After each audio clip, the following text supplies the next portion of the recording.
नमस्कार विद्यार्थी मित्रांनो, मी डॉक्टर महादेव जगताप, SK महाविद्यालय बीड, महाराष्ट्र. सेटनेट एक्झाम या मराठी विषयाच्या अनुषंगाने सखोल माहिती देणाऱ्या चॅनलमध्ये आपल्या सर्व विद्यार्थ्यांचं सहर्ष स्वागत आहे. आज आपण कवितेच्या संदर्भातील ज्या महत्त्वपूर्ण कविता आहेत त्याच्यावर बऱ्याच वेळेस प्रश्न विचारलेला असतो. अगदी त्याच पद्धतीनं कविता संग्रह आणि कविता संग्रहाच्या लेखक यांच्या योग्य जोड्या जुळवा अशा पद्धतीचाही प्रश्न विचारलेला असतो. त्या अनुषंगाने काही महत्त्वपूर्ण अशा कविता संग्रह आणि कविता संग्रहाचे लेखक हे कवी त्यांच्या कवितेच्या ओळी या व्हिडिओच्या माध्यमातून आपण पाहणार आहोत. नाग देशपांडे यांचा सीळ हा कविता संग्रह. या सीळ कविता संग्रहातील काही महत्त्वपूर्ण कवितेंच्या ओळी पाहत असताना, वाहे झराग झुळझुळवाणी, तिथं वाऱ्याची गोडगोड गाणी, तिथं राया तू उभा असशील, तिथं रायाचे पिकले मळे, वर आकाश शोभे निळे, शरदाच्या ढगाची त्याला झील, किंवा ही मोठ भरे भराभरा, चढे करा करा जी, विहिरीत बघा वाकुणे, जरा धाकुने जी, पाण्यात लई पोहरे, फेस गरगरे जी. अशा पद्धतीच्या ओळी आपल्याला त्या ठिकाणी त्यांच्या कविता संग्रहातून दिसून येतात. विद्यार्थी मित्रांनो, बाभ बोरकर यांचे प्रतिभा, जीवनलहरी, दूधसागर, आनंद भैरवी हे कविता संग्रह आपल्याला प्रकाशित असलेले सांगता येतात. विशेषतः गडद निळे जलद भरून आले, शीतल तनू चपल चरण, अनिलगण निघाले, किंवा बांगड्या बगया, श्रावण लावण्यराज लागला फुलाया, जलवलये स्वरवलये, दिनकर शशी करवलये, मिसळुनी घडीला प्रणये, गोड बांगड्या या. अशा पद्धतीच्या अनुप्रासयुक्त आणि नाद मधुर शब्द बोरकरांच्या कवितेत आपल्याला दिसून येतात. यानंतर वाराकांत यांचे पहाट तारा, फटत्कार, त्यानंतर कृष्ण कुमार आणि पार्थिव हे कविता संग्रह प्रसिद्ध झालेले आपल्याला सांगता येतात. त्यानंतर रुद्रवीणा हाही त्यांचा कविता संग्रह आपल्याला त्या ठिकाणी प्रकाशित झालेला सांगता येतो. विशेषतः त्यांच्या नागासाकीचे अंध चकमक झडली आहे, तिमिरात उमटली तेजाची पाऊले इत्यादी कविता त्यांच्या आपल्याला सांगता येतात. त्यानंतर पुरुषोत्तम शिवराम रेगे यांचे साधना आणि इतर कविता, फुलोरा, हिमसेक, दोला हे कविता संग्रह त्यांचे आपल्याला प्रसिद्ध असलेले सांगता येतात.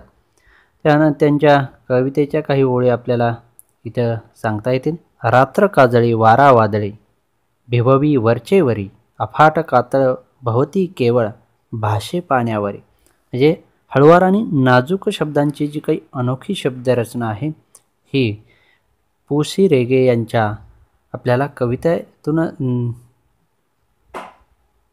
दिसून येते. त्यानंतर कवी अनिल यांचे फुलवात, भग्नमूर्ती, निर्वासित चिनी मुलास, पेरते व्हा हे कविता संग्रह. त्यानंतर फुलवात हाही एक कविता संग्रह त्या ठिकाणी प्रसिद्ध असलेलं सांगतो. यामधले काही ओळी आपल्याला सांगता येतील. वेळ झाली भरवून मध्यान्ह, माथ्यावर तळपे ऊन, नको जाऊ कोमेजून, माझ्या प्रीतीच्या फुलारे, किंवा बाई या पावसानं लाविली झिमझिम, भिजली ही माळरान, उदासलं मन, बाई या पावसानं. अशा या फुलवात कविता संग्रहामधील काही कवितेच्या ओळी आपल्याला या ठिकाणी सांगता येतील. भग्नमूर्ती या दीर्घकाव्यात संस्कृती रासच मूळ कारण सर्व नाशाचे हा विचार त्यांना व्यक्त केलेला आपल्याला सांगता येतो. त्यानंतर निर्वासित चिनी मुलाच्या त्यांच्या काव्यातून मानवतावादी दृष्टिकोन व्यक्त झालेला आहे हेही आपल्याला या ठिकाणी सांगता येते. कुसुमाग्रज यांचे जीवनलहरी आणि विशका हे त्यानंतर किनारा हे कविता संग्रह प्रसिद्ध असलेले आपल्याला सांगता येतात. विशेषतः विशाखातील क्रांतीचा जय जयकार, त्यानंतर कोलंबसाचे गर्वगीत, पृथ्वीचे प्रेमगीत, अहि नकुल इत्यादी कविता ह्या भाषिक अभिव्यक्तीच्या दृष्टीने आपल्याला महत्त्वपूर्ण कविता कुसुमाग्रजांच्या विशाखा या कविता संग्रहात दिसून येतात. यामधल्या त्यांच्या काही ओळी: कोट्यवधी जगतात जीवाणू जगती अन मरती, जशी ती गवताची पाती, अनंत आमची ध्येयासक्ती, अनंत अन आशा, किनारा तुरा पामराला, किंवा काढ सखे गळ्यातील तुझे चांदण्याचे हात, क्षितिजाच्या पलीकडे उभे दिवसाचे दूत. अशा पद्धतीच्या कविता त्या आपल्याला कुसुमाग्रजांच्या सांगता येतात. यानंतर बहिणाबाई चौधरी यांचा बहिणाबाईंची गाणी हा कविता संग्रह प्रकाशित आहे. त्यांचं मन वडाये वडाये उभ्या पिकातलं डोर, किती हाकला हाकला फिरी येतं पिकावर, किंवा अरे संसार संसार जसा तवा चुल्यावर, आधी हाताला चटके तवा मियते भाकर. यानंतर इंदिरा संत यांचा सहवास हा कविता संग्रह. त्यानंतर सेला हाही त्यांचा एक कविता संग्रह प्रकाशित आहे. विशेषतः त्यानंतर श्रीकृष्ण पवळे यांचे अग्निपराग आणि जळमाती हेही कविता संग्रह या ठिकाणी आपल्याला सांगता येतात. त्यानंतर नाग जोशी यांचे जीवनयोग, कविता आणि विश्वमानव हे कविता संग्रह प्रकाशित आहेत. त्यानंतर आपल्याला मर्ढेकरांनी ज्या पद्धतीनं कविता लिखाण केलं अगदी त्याच पद्धतीने त्यांना कादंबरीही लिहिली आहे. त्यानं मर्ढेकरांचा समीक्षात्मक साहित्यामध्ये विचार करता तत्कालीन नियतकालिकातून त्यांचे वाङ्मयीन महात्म्यता, ललित वाङ्मय कृतीचा घाट, सौंदर्य भावना म्हणजे काय, वाङ्मय आणि सौंदर्यशास्त्र यासारखे साहित्याकडे एका नव्या दृष्टीने पाहणारे लेख त्या ठिकाणी प्रसिद्ध होऊ लागले आणि मराठीतील वाङ्मय विचारात बदल होऊ लागला.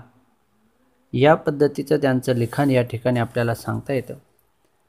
त्यानंतर त्यांच्या ज्या काही कादंबऱ्या आहेत, रात्रीचा दिवस, तांबडी माती, पाणी कादंबऱ्यांनी कादंबरीच्या जगात नवे प्रयोग करण्याची शक्यता निर्माण केली होती. मर्ढेकरांचा पहिला कविता संग्रह शिशिरागम. शिशिरागम हा कविता मधील कविता ही प्रेमवंचिताची, प्रेमातल्या नैराश्याची कविता आहे. त्यानंतर जी काही कविता आणि आणखी काही कविता हे मर्ढेकरांच्या कविताचे दोन संग्रह मराठी कवितेच्या घाटात क्रांतिकारक बदल घडवणारे आहेत ठरले, हेही आपल्याला या ठिकाणी सांगता येतं. मर्ढेकरांची कविता काही विचार ह्या वाल कुलकर्णी यांच्या लेखात म्हटले आहे की मर्ढेकरांची कविता ही आजच्या मराठी कवितेपेक्षा अधिक व्यक्तिनिष्ठ आहे. मर्ढेकरांची कविता ही अतिशय आत्मनिष्ठ आहे. विचार, भावना, शब्द, कल्पना इत्यादी सर्वच काव्यांगाच्या बाबतीत ती संपूर्णपणे मर्ढेकरांची आहे, अशा पद्धतीचं विधान या ठिकाणी केलेलं सांगता येतं. 1948 मध्येच वाल कुलकर्णी यांनी हा जो काही अभिप्राय दिला होता, काही कवितेतील सुरुवातीचे युद्धकालीन अभंग यामध्ये आपल्याला दिसून येतात. याच्यात प्रेमाचे लव्हाळे, सौंदर्य नव्हाळे शोधू, आसपास मुडद्यांची रास अशा ओळींनी सुरू होणाऱ्या या कवितेत युद्धातील तर्कहीन संहाराची उबग आणणारी चित्र रेखाटून मर्ढेकर म्हणतात की पृथ्वीची तिरडी एरवी परडी फुलांनी भरली, जळो देवा भली. युद्धातील संहारामुळे पृथ्वीला तिरडीचे रूप आलेले आहे. या भीषण नरसंहारामागे आलेल्या शक्ती कोणत्या? त्याचे उत्तर मोले धाडी जो मराया, नाही आसू आणि माया, त्याशी नेता बनवावे, आम्हा मेंढरास व्हावे. या ओळीत येताना आपल्याला दिसून येते.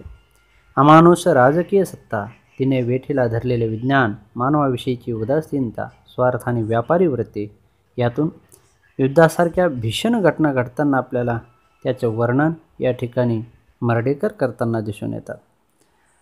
हिरोशिमा या आपत्त्याला जन्म देते म्हणजे जे काही युद्ध प्रसंग आहेत हे रेखाटताना आजच्या विज्ञान युगात पंगू लंघे हिमगिरी, नाव चाले जलोदरी. पण त्याच वेळी जीव पैसाला पासरी, अनुयुगी हेही खरे आहे. त्यामुळे मर्ढेकरांचे प्राण भांबावून जातात. या विश्वास कुणीच कुणाचा नाही असा प्रश्न त्यांना पडतो. आणि मग आतडी का तुटतात, ऊर का भरून येतो हेही प्रश्न पडतात. ईश्वरी तरी आहे का हा पुढचा प्रश्न. काष्ट झालेला हो म्हणे, जळी स्थळी निपाशाने, सांगा पहिला का कधी देव कोणी. या ओळीतून ईश्वराच्या अस्तित्वाविषयीची जी काही शंका आहे ती व्यक्त केलेली आपल्याला या ठिकाणी दिसून येते. विद्यार्थी मित्रांनो, त्यांच्या काही ओळी सकाळी उठून चहा कॉफी घ्यावी, तशीच गाठावी वीज गाडे, किंवा या ठिकाणी सत्याचे सुपीक विश्वातून वेचू, प्रयोगात खेचू परमाणू, किंवा बडवीत टिर्या अर्धपोट किंवा ओंगळ देखावा दाखवीत, भिक्षा मागे रोज एवढासा पोर, आई ती लाचार पाठी मागे, किंवा जगायची पण सक्ती आहे अशा पद्धतीचा आणि मरायची पण सक्ती आहे अशा पद्धतीचे प्रश्न या ठिकाणी उपस्थित करताना मर्ढेकर या ठिकाणी दिसून येतात. अजूनही काही कवी आणि त्यांच्या कवितेच्या ओळी आणि त्यांची वैशिष्ट्ये आपण पुढील कवितेच्या माध्यमातून पाहणार आहोत. तोपर्यंत मी डॉक्टर महादेव जगताप या ठिकाणी आपला निरोप घेतो आणि थांबतो. धन्यवाद.